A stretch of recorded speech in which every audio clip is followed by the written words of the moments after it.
And last വീഡിയോയിൽ നമ്മൾ ബ്രിവിഡി media browser use ചെയ്തിട്ട് എങ്ങനെ മീഡിയാസ് ആഡ് ചെയ്യാൻ നോക്കി. ഇന്ന് നമുക്ക് എങ്ങനെ മീഡിയാസ് ആനിമേറ്റ് ചെയ്യാൻ നോക്കാം.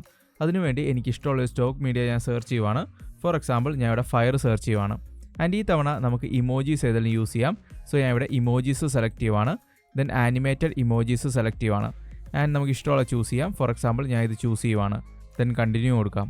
ഫസ്റ്റ് തന്നെ പൊസിഷൻ സെലക്ട് ചെയ്യാൻ വേണ്ടിയുള്ള ഓപ്ഷനാണ്. ഞാൻ ഇവിടെ ക്യാപ്ഷൻ്റെ മുകളിലാണ് ചൂസ് ചെയ്യുന്നത്. ദെൻ ആനിമേഷൻ നമുക്ക് ഇനേബിൾ ചെയ്യാം. ഫസ്റ്റ് ഇൻട്രോ ആനിമേഷൻ കൊടുക്കാം. ഇവിടെ കുറേ ആനിമേഷൻ ഓപ്ഷൻസ് ഉണ്ട്. ഫെയ്ഡ് ഉണ്ട് ആൻഡ് സ്ലൈഡ്സ് ഉണ്ട്. ഞാൻ ഇവിടെ യൂസ് ചെയ്യുന്നത് പൊസിഷൻ പ്ലസ് സ്കെയിലാണ്. ദെൻ ഫ്രം ക്യാപ്ഷൻസ് കൊടുക്കാം. സോ ക്യാപ്ഷനിൽ നിന്നും വരുന്ന രീതിയിൽ ആനിമേറ്റ് ആവും. ദെൻ ഇവിടെ നമുക്ക് സ്പീഡും ഇൻറ്റൻസിറ്റി എല്ലാം അഡ്ജസ്റ്റ് ചെയ്യാം.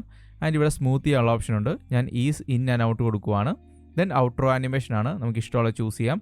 ഫോർ എക്സാമ്പിൾ ഞാൻ ഇവിടെ സ്ലൈഡ് എടുക്കുവാണ്. സ്ലൈഡ് റൈറ്റ് കൊടുക്കാം. ദെൻ ഇൻറ്റൻസിറ്റിയും സ്പീഡും എല്ലാം നമുക്ക് വേണ്ട രീതിയിൽ അഡ്ജസ്റ്റ് ചെയ്യാം. And is in and out ഞാൻ ഇവിടെയും കൊടുക്കുവാണ്. ദെൻ നമുക്ക് ഏതെങ്കിലും കോൺസ്റ്റൻ്റ് ആയിട്ടുള്ള ആനിമേഷൻസ് കൊടുക്കണമെങ്കിൽ ഇവിടെ കൊടുക്കാനുള്ള ഓപ്ഷൻ ഉണ്ട്. ഞാൻ അത് ഓപ്പൺ ചെയ്യുവാണ്. ദെൻ ഏതെങ്കിലും മൂവ്മെൻറ്റ് ആഡ് ചെയ്യാം. ഫോർ എക്സാമ്പിൾ നമുക്ക് വിഗിൾ മൂവ്മെൻറ്റ് ആഡ് ചെയ്യാം. ദെൻ അതിൻ്റെ സ്പീഡും ഇൻറ്റൻസിറ്റി എല്ലാം അഡ്ജസ്റ്റ് ചെയ്യാൻ വേണ്ടിയുള്ള ഓപ്ഷൻ ഉണ്ട്. ആൻഡ് സ്മൂത്ത് ചെയ്യാനുള്ള ഓപ്ഷനും കൊടുത്തിട്ടുണ്ട്. ആൻഡ് ആനിമേഷൻസും കാര്യങ്ങളെല്ലാം കൊടുത്തു കഴിഞ്ഞ് നമുക്ക് മീഡിയ ഇൻസേർട്ട് ചെയ്യാൻ വേണ്ടി ഇൻസേർട്ട് മീഡിയ സെലക്ട് ചെയ്യാം. ആൻഡ് മീഡിയ ഇവിടെ ഇൻസേർട്ട് ആയിട്ടുണ്ട്. നമുക്ക് വീഡിയോ ഒന്ന് പ്ലേ ചെയ്ത് നോക്കാം. സോ ഇങ്ങനെ നമുക്ക് ഈസി ആയിട്ട് ബ്രിവിഡി മീഡിയ ബ്രൗസർ യൂസ് ചെയ്ത് മീഡിയ ആഡ് ചെയ്യാനും ആനിമേറ്റ് ചെയ്യാനും പറ്റും. ആൻഡ് ഈ പ്ലഗിൻ നിങ്ങൾക്ക് ബ്രിവിഡി പ്രോ വെബ്സൈറ്റിൽ നിന്നും ഡൗൺലോഡ് ചെയ്യാവുന്നതാണ്.